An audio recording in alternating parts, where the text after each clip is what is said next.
কি করো জানলার সামনে দাঁড়াইয়া? সরো এখান থেকে। জানালাটা বন্ধ থাকবে। জি। দোকান মোটামুটি ভালোই চলতেছে। গতকাল আপনাকে দেখে হি হি করা ঠিক হয়নি। এত মিষ্টি হাসি যায় তার মুখে সরি মানায়। নাম্বারটা কি দেয়া যাবে? নাম্বার দেয়া কি এখনই ঠিক হবে? আচ্ছা ঠিক আছে, দে 013 3 আই লাভ ইউ। তোমার জন্য অপেক্ষা করবো।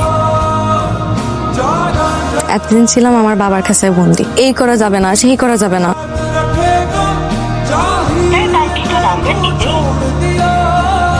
এখন আপনি বিচার করুন। এই মানুষের বিচার করার আগে আপনি নিজের বিচার করেন আগে। আমার এত কষ্টে দেওয়া দোকান আপনি ভাঙছেন কেন? আপনারা এখন যান। আর দাঁড়ান, আপনারা দাঁড়ান। উনার মেয়েরে ভালোবাসি আমি, এটা আমার দোষ? কথা আমারে ভালোবাসে।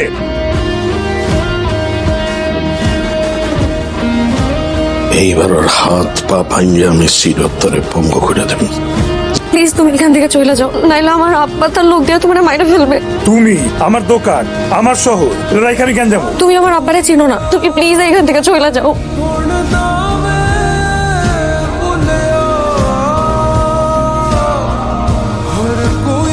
জানো আজকে তোমার জন্য কি রান্না করছি? মোরগ পোলাও। কারণ আজকে আমাদের বিয়ার 1 মাস হয়েছে। তুমি যখন সকালে শুয়েছিলা তোমার মানি ব্যাগ থেকে টাকা নিছে, তোমার না বইলা।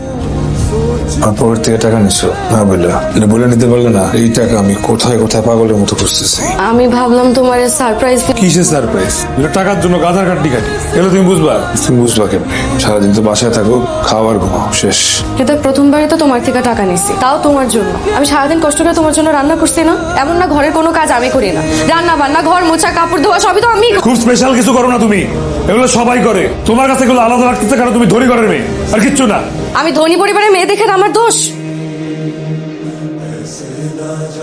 অল্প কিছু টাকার জন্য তুমি আমারে এসব আমি কার জন্য করি? কিসের জন্য করি?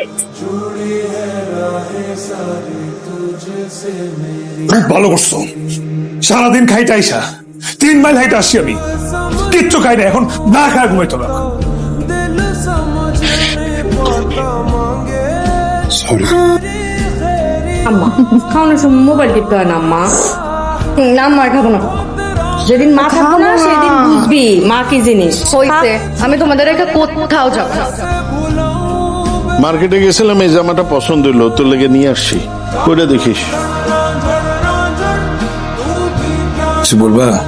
আব্বা আমার কথা খুব মনে পড়তেছে, একটা কল দিয়ে একটু কথা বলি। কোনো দরকার নাই। তোমার আব্বা যদি আমাদের ঠিকানা জানতে পারে, তোমার আর আমারে পরে বাঁচতে দিবে না। এতদিনে তাদের রাগ কমে গেছে। আমি আমার আব্বারে খুব ভালো করে চিনি। আমার আব্বা রাগ করে থাকতেই পারবে না এতদিন।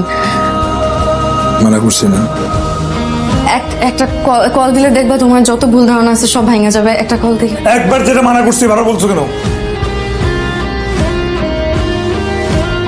আমার ভুল হয়েছে যে আমি তোমার সাথে এখানে আসছি। আমার এখানে আসাই উচিত হয়নি।